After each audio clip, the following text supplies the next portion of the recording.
Tomas Sinicki. I am the proud Managing Director of NEXUM Insurance Technologies in Lithuania. I am also, I can safely say that by now, the risk manager of NEXUM IT Group, because I'm buying all the insurances for us, for the whole group. And my previous experience is in reinsurance brokering, so I'm pretty well aware of various bankers, blankets, bonds, insurance, and that sort of stuff, as well as risk management that is related to insurance risks at insurance companies. However, this time I'm pleased to give an overview of operational risk management discoveries that we've been through the last several years. Well, actually, ever since we got established in Lithuania. So I wish I could say that I was working in operational risk management field for 10 years, but the truth is that it wasn't there 10 years ago. And as Larisa rightly pointed out, it is a very new sort of field, and there are many theories and models, and everybody is actually right about what they're doing. It is just a matter of choosing the tools that you're comfortable with and that help you manage your operational risk management, your operational risk internally. Now, I'm a very simple individual, if I may call myself individual, so I will not be using fancy slides and beautiful graphs. That's why we have friends from Ernst and here. And my experience is not global. I'm a very local guy, so I've been working in the village of Lithuania, even though with banks and insurance companies. And I do know several things, so I will not share our internal operational risk management experience because we're a small firm, it's a fairly small firm. But I will tell you what I have seen at various financial institutions, and you may be surprised. So please, I apologize for being a bit arrogant, because probably most of the things that I will tell in the first part will be known to you. But later on we will get to specifics, and I will show you also one case study about our implementation at a small Lithuanian bank that actually helped them deal with their operational risk management. So my agenda for today is basically this. I will tell you first, we will repeat why operational risk is very important, and then I will tell you what is operational risk. I will repeat the definition of Larisa and maybe expand it a little bit. Then I will get down to principles and objectives of operational risk management, and these will be very basic principles.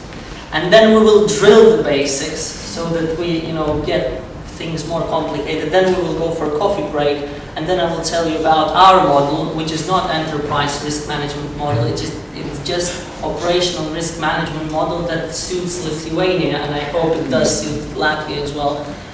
And then I will talk a little bit about advanced measurement approach and how our model fits within it. Then I will give you a summary of what I've told, and then a little bit about implementation of our system at one Lithuanian bank. So, starting with the importance, well, obviously the key aspects here are Basel and solvency. Of course, banks in our region never thought about operational risk until Basel came in.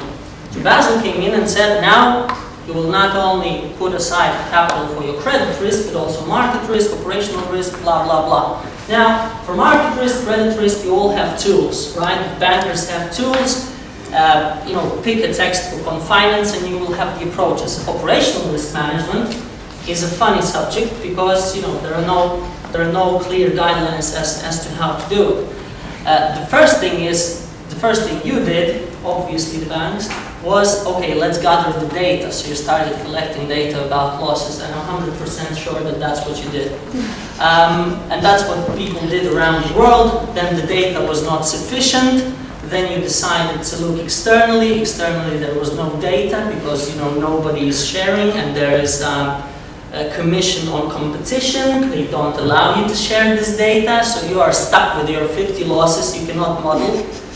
You can actually model, I could use a swear word, but you cannot model anything with 50 losses. So So you use basic indicator approach, you set aside 15%. If you're lucky and you have a good operational risk manager, then he can do an alternative standardized approach, which sometimes doesn't work either. So in effect, in the Baltic, we have only SEB that uses AMA, and it has been approved in Latvia first, and I think Lithuania came second. So if we have a person from SEB Life, do we have SEB Life here? No, we don't. We were supposed to. Pension funds, okay. I don't, so probably you're all right because you get it from the mother company. Now, leaving the banks aside, we have people from insurance companies here now. Solvency is basically the same principles as Basel. You used to have your insurance risk and you dealt with that. Some parts of it you've reinsured and you lived a happy life.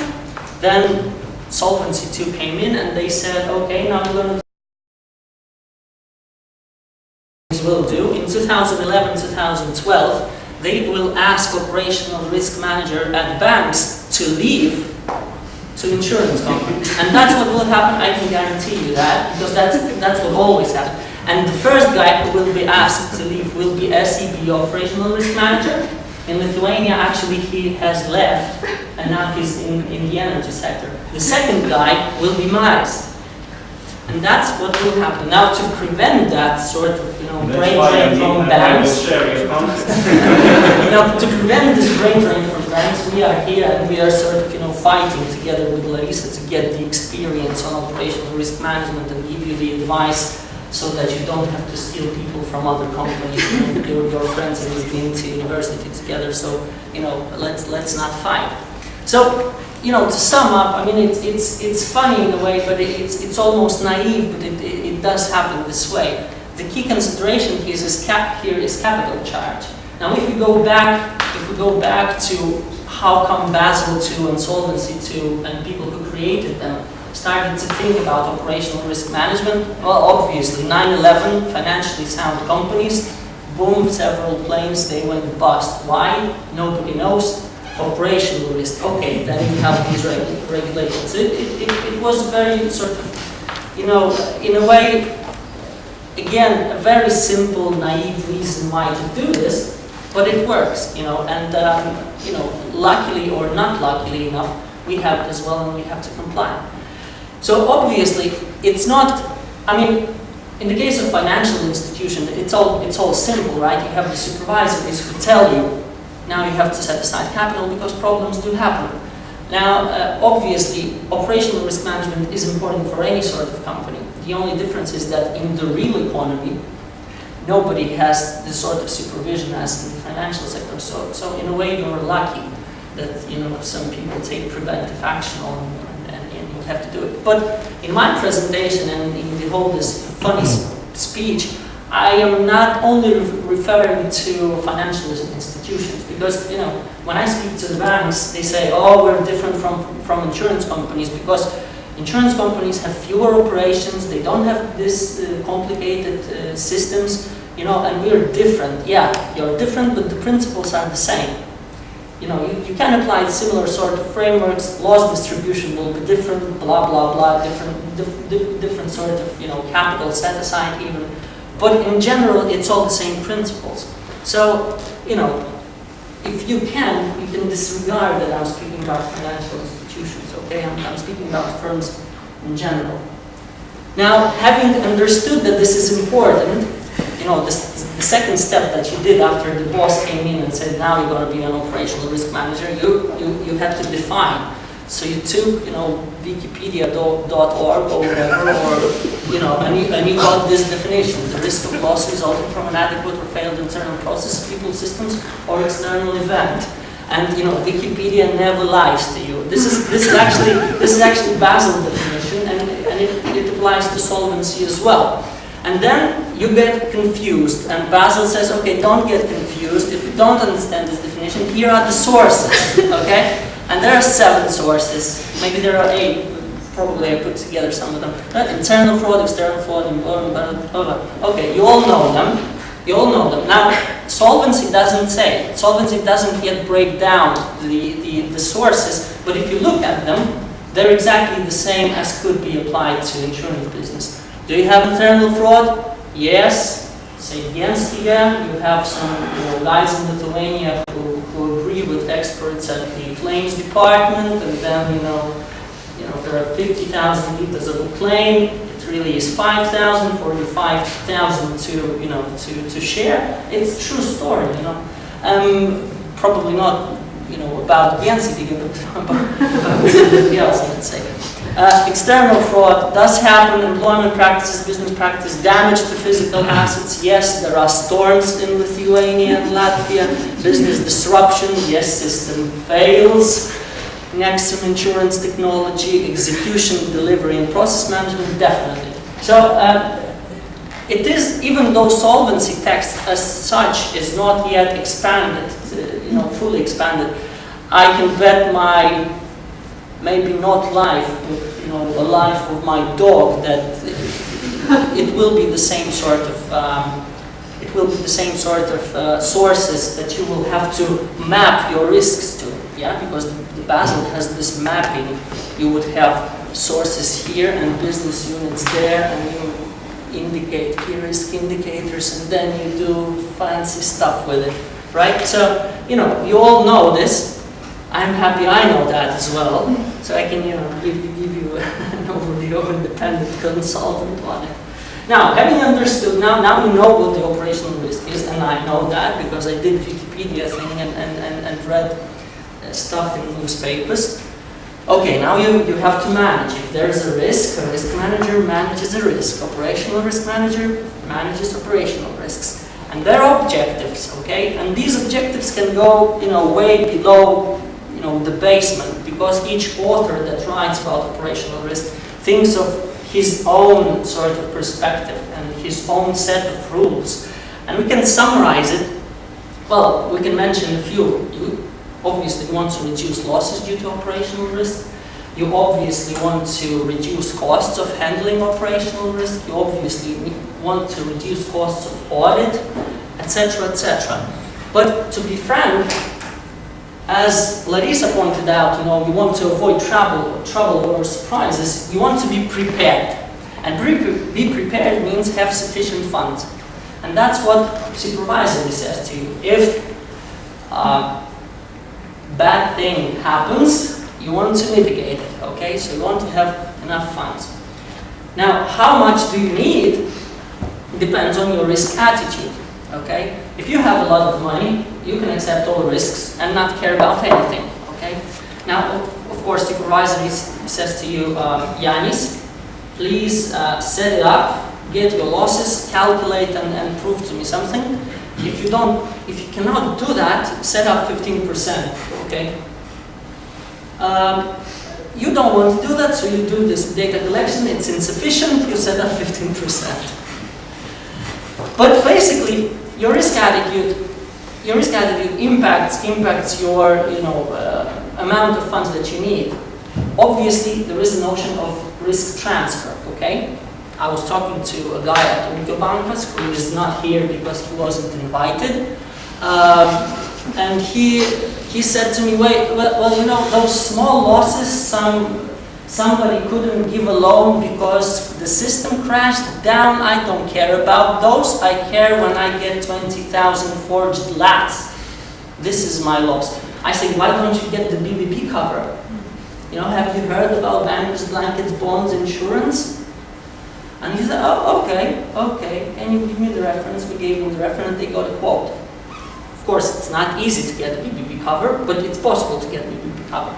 Now, my point is that if there's a big risk, there's always a market to transfer it. So if you have forged lats, or you have, stealing by employees, anything, you can transfer it as a bank. As an insurance company, you can do the same. Basically, for insurance company, it's even easier because you have all the reinsurance contracts and global market approach, etc. So the thing is that operational risk management is like managing an insurance company. Insurance company accepts risks, get the money, takes a look at how much it has. If it has insufficient funds, it transfers the risk, reinsures them.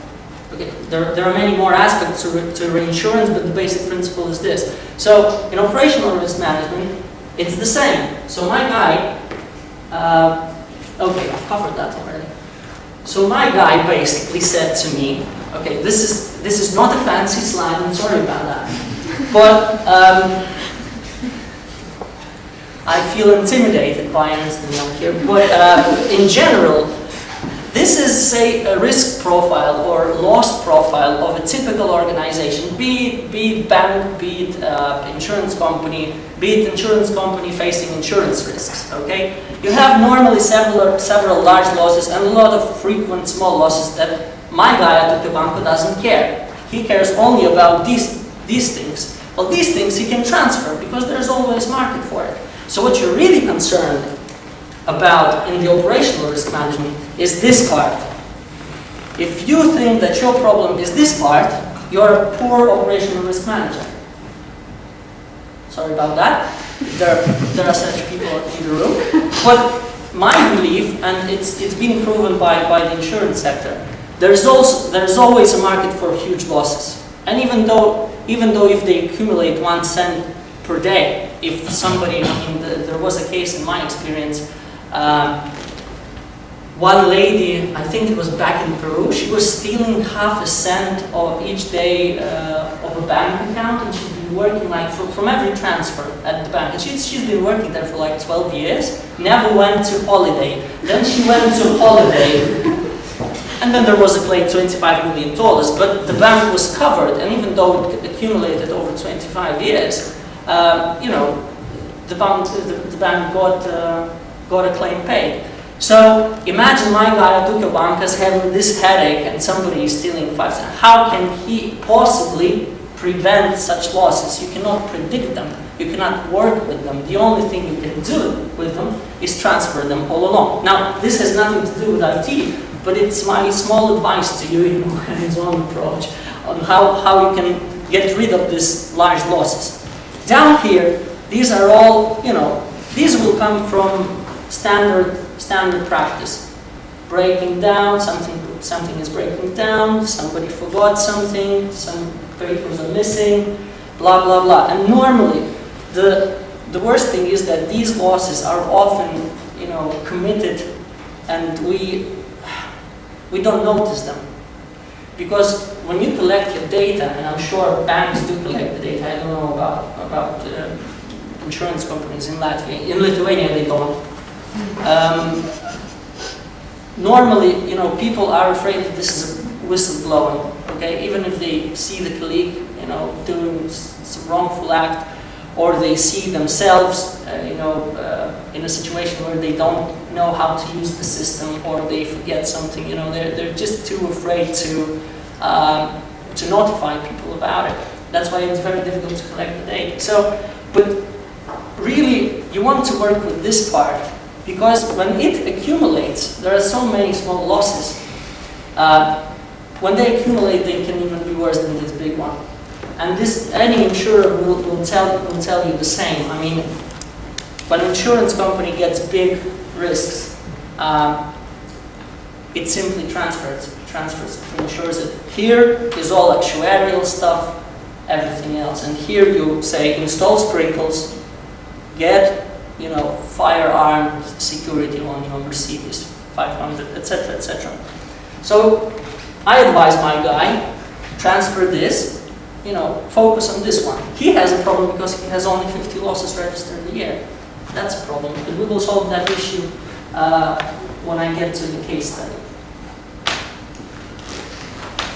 Now, speaking of those losses, we as NEXUM, meaning me, we define, sorry, I thought of this like a month ago. We define operational loss as monetary loss, explicit monetary loss, okay? Burned office down in Valmiera, plus associated costs, meaning implicit, which we can not detect very clearly. And these associated costs are time spent on detection, elimination, replacement, etc. I mean, our point is that we apply the logic of firemen, okay? Your house is burning, If you call and they come quickly, your loss is lower. If you call and they come the next morning, you pay them still through taxes, probably, and your house is burned down. So our point is that we should, when detected, we should eliminate those operational losses quickly. And it doesn't matter whether they are big or small. And I will get back to this notion when I show what we've implemented at my favorite bank in Lithuania. Here, important point is that monetary loss can actually be zero. But you may have activities on the spot that help prevent you from having, larger than zero loss. Example, say an insurance company, an insurance agent is issuing a policy, okay? So the possibility of earning 500 lats, the system breaks down, okay? What are the options? He can call the guy to come in, the guy comes in, fixes the software, we don't lose 500 lats, but actually we paid for getting this 500 lats, an additional hour of the IT specialists coming into the office. So we add this up into the cost. And this brings me, frequency and severity, we already discussed that, to capital allocation. Okay? We know what capital set aside for operational risk is, and at your companies it is most of the time 15% using basic indicator approach, or between 12 and 18 using standardized approach. But there is also, aside from explicit capital set aside, there is always implicit capital set aside. The capital set aside that we don't notice, but that we can track if we use the appropriate software. So in this case, say if we have, let me think of an example. Okay, if we have an IT support function in our organization, we have Yanis, the support guy, we pay him 20,000 lats a year. We can treat it as our operational risk capital, because actually he helps people solve operational problems, okay? He's there for us. But obviously we have, Uldis, who is the big boss. He will not call Yanis the support guy, he will call Gatis, who is the manager of IT department. And Gatis will spend his time fixing problems for Uldis. That's another 10,000 lats a year that we don't know about, but we would like to track it. And it accumulates, and out of the 20,000 lats that we think we allocate for operational risk, plus 15% that we always allocate, there's additional 10,000 from Gatis and other people around the IT department who help once in a while. And then we don't understand at the end of the year how come we allocated 1 million lats and no new systems are being implemented. Simple. So we would like to track that, and with this sort of thinking, I mean, there may be people who disagree with me, because if we apply this sort of thinking, we will have to set up even more capital and treat almost all our budget as operational risk capital. But it really, this sort of thinking helps you, drill down your organization and get to the essence of your operations. So there is this notion between, and distinction between explicit and implicit capital set aside that we care very much about. So typical scenario, getting back to what I've said at the beginning, now that you know that it's very important, you start to collect data because supervisory told you and the boss told you. Data is insufficient because you have only 50 losses or 50 incidents, and then you use basic indicator approach. So basically, the only thing that the management did was, okay, created the operational risk management division within risk management department, because that's the requirement from FKTK or whatever supervisor you had. And then, operational risk manager did his best, but didn't get enough data and didn't produce any models, so we used basic indicator approach. So, with that sort of thinking, we can just set up a hypothetical operational risk management department that, if we are going to use basic indicator approach anyway, or standardized approach, why do we need operational risk management manager at all? It's pointless. Give the papers and instructions to financial department. They will calculate the thing for it. So this is a difficult scenario, and correct me if I'm wrong, but I believe that you've all been through it, and perhaps situations improved at banks because you have the Basel II in place today. In insurance companies, as Larisa pointed out, that it makes sense to think about it today. Well, that's nice said, nicely put. It makes sense to think about it today in order not to set aside 15% in 2012 when it's enforced. Because actually, as bankers will tell you, in order to apply for AMA or any other advanced approach, you need to have quite sufficient data for 4 or 5 years. And I think that in Latvia it is a requirement from FKTK that you have banks have to have 5 years of consistent data, which is even a stricter requirement than EU requires, because EU says 3 to 4 years. But obviously we live in the Baltic, so we need 5 years. Now, having said that, we've developed, and having talked to, probably I've spoken to almost all the banks in Lithuania, except SEB, because they've got everything sorted. We sort of, I don't want to use the word developed, we came up with naturally the sort of what I call operational risk management cycle. And normally we start to do, I can go into details about it.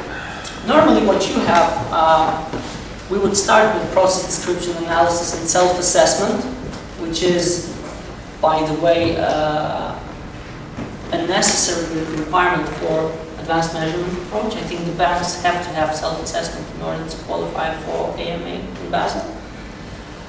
Then we find gaps in processes, because processes are important in that they can cause operational losses. Then we do process changes and optimization, and we do these process changes by implementing business process management tools, business process management software, meaning that if you write down the procedure of how you handle claims, right, say at the NCD in Lithuania, it doesn't mean that claims will be handled that way, okay? Because in our experience, especially in Ukraine, which is a very good market in terms of insurance and finance in general, the former KGB officer thinks that it works fine in his company, and the processes that he writes down and the order that he produces, they are being followed. They are not. And in the Baltic it is the same. So in order to secure a certain type of procedure, we have the tools, IT tools, that disallow you doing certain things that that the management doesn't want you to do, and enable you doing certain things that the management wants you to do. And we will get down to it when I show the parts of the demo. Then, after we identify these gaps, and this is the qualitative part of, that Larisa has referred to as well, that operation. Okay, in order to quantify it, you have to qualitatively assess it first. And while assessing it quantitatively at first, you can find gaps in your processes, procedures, etc., etc. And sometimes, there are intensive processes, and our systems are legacy systems. I'm drawn to IT because financial institutions are heavily dependent on IT systems. But there are processes that are out of these systems, and the only way how we can deal with it is not on paper. We have to. Risk management is not only about quantifying the risk, put controls inside the IT systems via BPM technology, which Michael knows best. And then after we sorted out qualitatively our processes, we gathered loss and incident data. Okay, how we gather it? Basically, we collected. We not only collected, but we also tried to eliminate those errors that we find or those problems that we find. And the way it works is that when we assess our losses here, or potential losses here, or perils, risks, whatever, we produce a priority list Okay, so if we have it here, the heads of departments, say at an insurance company or at a bank, the normal practice that you do, if you self-assess, you distribute questionnaires, and then you put certain numbers. Okay, this is internal fraud. My department, on a scale of 1 to 7, is exposed 5.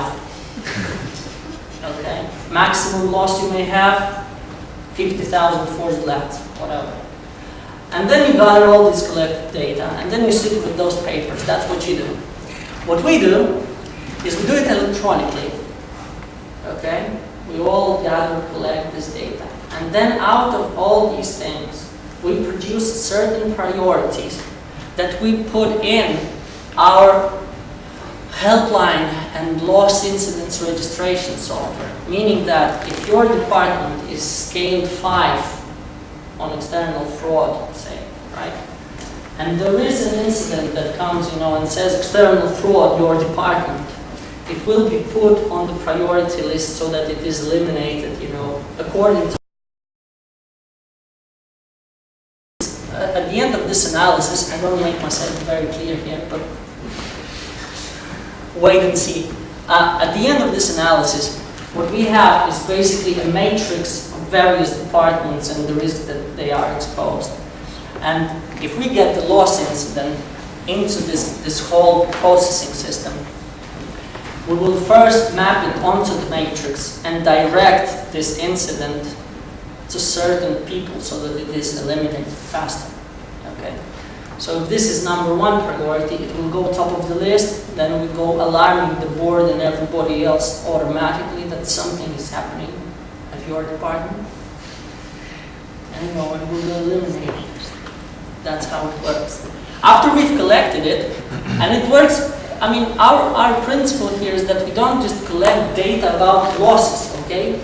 We've had this example with stolen chair that never works. It was a very funny incident. We've had, SWEDBANK has now an insurance company in Estonia, and we had the chief of insurance company sitting in our room, and we were trying to explain to him how it is important to manage your operational risk, because you don't, when somebody steals a chair from you, it is not actually 20 lads because you have to replace, and the guys have to waste 2 hours, and it's additional.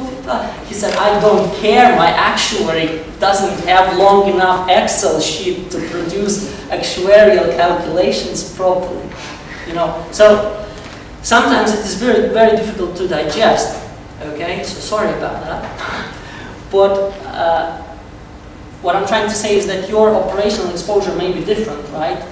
Our Estonian friend obviously has bigger problems, right? His Excel is not long enough.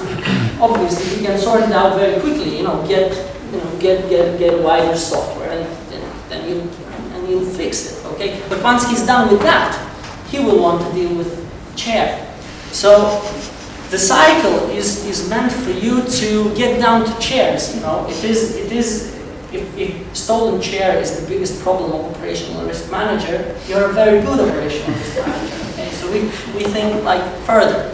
Okay, so when we gather loss and incident data, we're not only saying that bring us the losses because this is whistleblowing. What we are saying is that it is some sort of a help desk. Okay, so we even within our system at the bank that we've done it, they even register emotional stuff.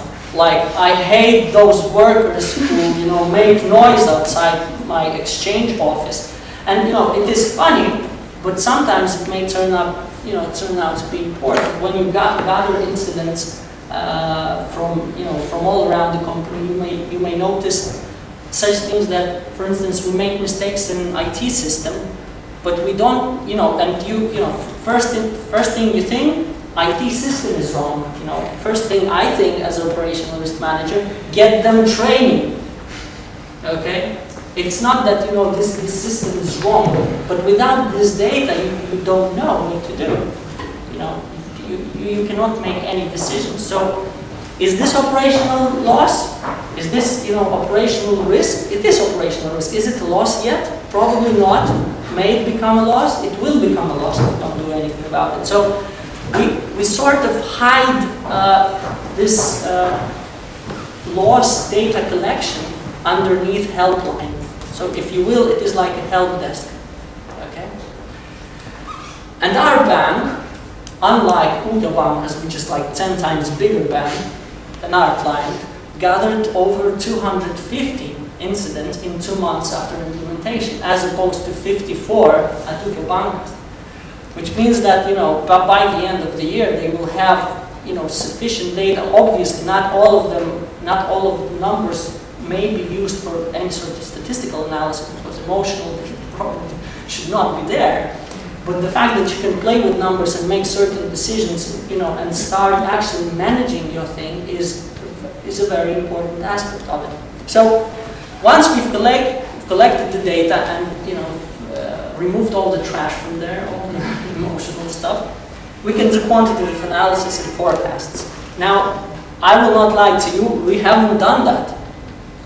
Never ever. Although the tools are most certainly known to you and ourselves, we have PhDs in mathematics, they can do Monte Carlo simulation, I can do Monte Carlo simulation.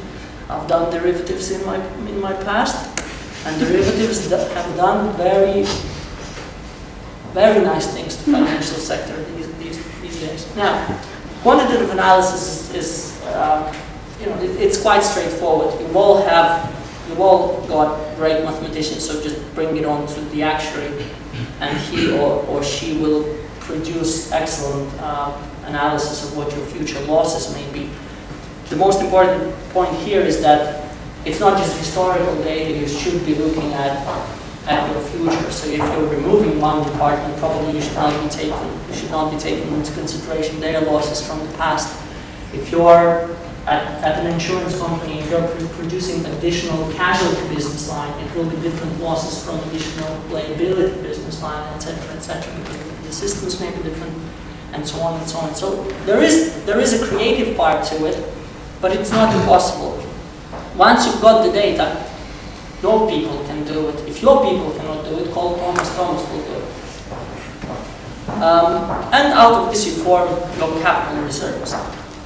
Now, how all of this fits within AMA, or advanced measurement approach, or any other approach, basically no one should care too much, because to our local supervisors, it is quite easy to, once you've got a lot of data, it's quite easy to sort of persuade them that you can use it, because not many, let's be realistic, not many companies have it at all. There is only SEB, so probably our supervisor is as good as SEB is, and probably even worse than SEB, okay? Because the practice was that SEB was confirmed in Sweden, we will confirm it in the Baltic, that's it. So, once you've got the data, once you have the self-assessment, and once you have management involvement and which means basically quarterly reports, which you do anyway, and you can calculate and show that you've got this excellent actuary that can do the calculus for you, you can apply for AMA. And advanced management approaches always, at the end of the day, will result in smaller capital allocation, as Larisa pointed out. They may be, at the beginning, when you start using them, you may find that you have to assign more than 15%. Okay? But the beauty of it is that until you qualify, it will take you 5 years of data collection. So until you qualify, you will eliminate all those smaller errors, and your 15% will get down to 7, 6, 5, whatever.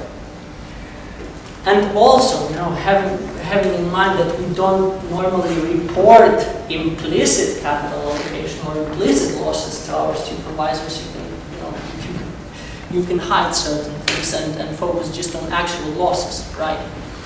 I don't advise that. At least internally, you should be taking a look at the whole loss, both explicit numerical loss and implicit what you don't see at first. Now, Misha indicates to me that it's time to finish. No, what do you mean? It's time to finish, and basically, because I'm done with the first part. So basically, what I wanted to say with this cycle is that we start with qualitative analysis, as Larisa pointed out as well. We map across all our departments, and it's enough really to map those 7, 8, whatever sources that Basel points out to us. For insurers, it will be more than enough, because insurers are in, they are. We spoke to IF, I think, in Latvia, and they said they had 1 loss incident last year registered because it was top down from another company. I mean, it's really funny because banks of the same size can have 200 in 2 months. So you should be starting with qualitative analysis and then really set expectations for your losses, okay? We expect external fraud to be a bad thing, or we expect this NEXUM insurance technology system to be a bad thing because we cannot work with it, or whatever. And then set rules how you're going to eliminate, prioritize these losses, get them through the system, help each other to eliminate them, collect this loss data, and at the end of the day make calculus and find out whether your qualitative assessment was correct. And what you will find is that normally your quantitative estimation or evaluation at the end of the cycle will be very much different from your qualitative assessment at the beginning. And that is because, well, if you put external fraud as number 1, you will be eliminating the whole year external fraud very, very, very much. So at the end of the year, you will see that it's at the bottom, and share will become a big problem. So then you will look at external illegal actions, and you will remove that. And as you go along throughout this cycle, repeating it year after year, you can get down to really low better from within, from the operational side. So you start with qualitative analysis. You data, you set aside your capital, and everybody is happy because capital is low. Or FKPK, can say that we have another company that has AMA in place. Now, speaking of AMA, before